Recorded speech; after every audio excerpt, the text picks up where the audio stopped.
सुंदरकांड हनुमान का सागर पार करना। बड़े बड़े गजराजों से भरे हुए महेंद्र पर्वत के समतल प्रदेश में खड़े हुए हनुमान जी वहां जलाशय में स्थित हुए विशालकाय हाथी के समान जान पड़े थे। सूर्य, इंद्र, पवन, ब्रह्मा आदि देवों को प्रणाम कर हनुमान जी ने समुद्र लंघन का दृढ़ निश्चय कर लिया और अपने शरीर को असीमित रूप से बढ़ा लिया। उस समय वो अग्नि के समान जान पड़े थे। उन्होंने अपने साथी वानरों से कहा, हे मित्रों, जैसे श्री रामचंद्र जी का छोड़ा हुआ बाण वायु वेग से चलता है, वैसे ही तीव्र गति से मैं लंका में जाऊंगा और वहां पहुंचकर सीता जी की खोज करूंगा। यदि वहां भी उनका पता न चला तो रावण को बांधकर रामचंद्र जी के चरणों में लाकर पटक दूंगा। आप विश्वास रखें कि मैं स्वार्थ कृत होकर ही सीता के साथ लौटूंगा, अन्यथा रावण सहित लंकापुरी को ही उखाड़ कर लाऊंगा। इतना कहकर हनुमान आकाश में उछले और अत्यंत तीव्र गति से लंका की ओर चले। उनके उड़ते ही उनके झटके से साल आदि अनेक वृक्ष पृथ्वी से उखड़ गए और वे भी अनेक साथ उड़ते लगे। फिर थोड़ी दूर तक उड़ने के पश्चात वो वृक्ष एक एक करके समुद्र में गिरने लगे।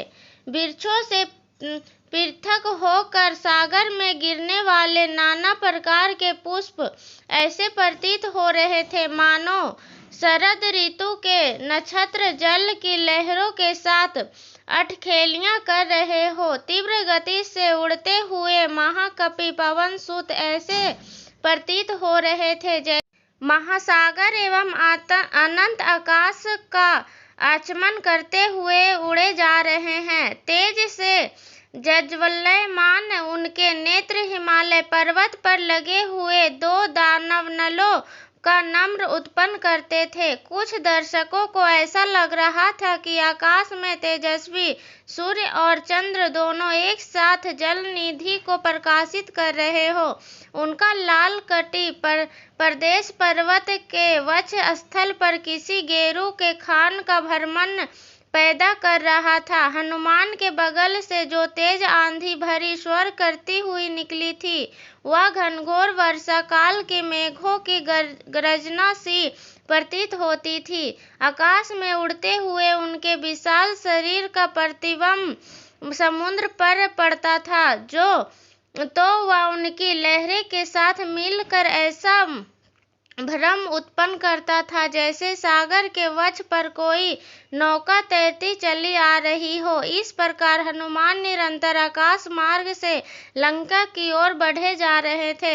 हनुमान के अद्भुत बल और पराक्रम की परीक्षा करने के लिए देवता, गंधर्व, सिद्ध और महर्षियों के नागमाता सुरसा के पास जाकर कहा, हे नागमाता, तुम जाकर वायुपुत्र हनुमान की यात्रा में विघ्न डालकर उनकी परीक्षा लो कि वे लंका में जाकर रामचंद्र का कार्य सफलतापूर्वक कर पाएंगे या नहीं।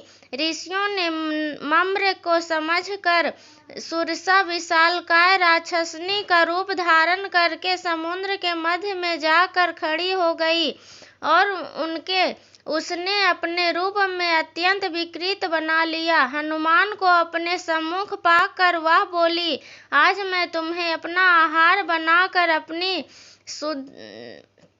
क्षुधा को शांत करूंगी। मैं चाहती हूँ तुम स्वयं मेरे मुख में प्रवेश करो ताकि मुझे तुम्हें खाने के लिए प्रयत्न न करना पड़े। सुरसा ने शब्दों को सुनकर हनुमान बोले, तुम्हारी इच्छा पूरी करने में मुझे कोई आपत्ति नहीं है, किंतु इस समय मैं अयोध्या के राजकुमार रामचंद्र जी के कार्यों से जा रहा हूँ। उनकी पत्नी को रावण चुरा कर लंका ले गया है। मैं उनकी खोज करने के लिए जा रहा हूँ। तुम भी राम के राज्य में रहती हो, इसलिए इस कार्य में मेरी सहायता करना तुम्हारा कर्तव्य है।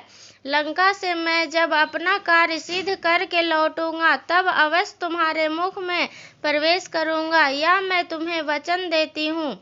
हनुमान की प्रतिज्ञा पर ध्यान न देते हुए सुरसा बोली, जब तक तुम मेरे मुख में प्रवेश ना करोगी मैं तुम्हारे मार्ग में नहीं हटूंगी। यह सुनकर हनुमान बोले, अच्छा, तुम अपने मुख को अधिक से अधिक खोलकर मुझे निगल लो, मैं तुम्हारे मुख में प्रवेश करने को तैयार हूँ। यह कहकर महाबली हनुमान ने योग शक्ति से अपने शरीर का आकार बढ़ाकर 40 कोस का कर लिया। सुरसा भी अपूर्व शक्तियों से संपन्न थी। उसने तत्काल अपना मुख 80 कोस तक फैला लिया। हनुमान ने अपना शरीर एक अंगूठे के समान छोटा कर लिया और तत्काल उसके मुख में घुस कर बाहर निकल गए।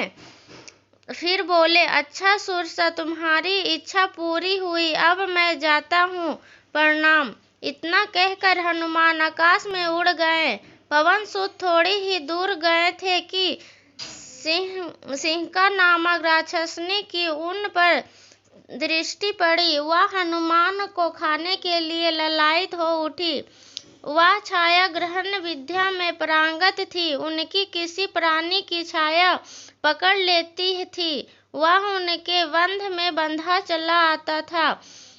जब उसने हनुमान जी की छाया को पकड़ लिया तो हनुमान की गति अवरुद्ध हो गई।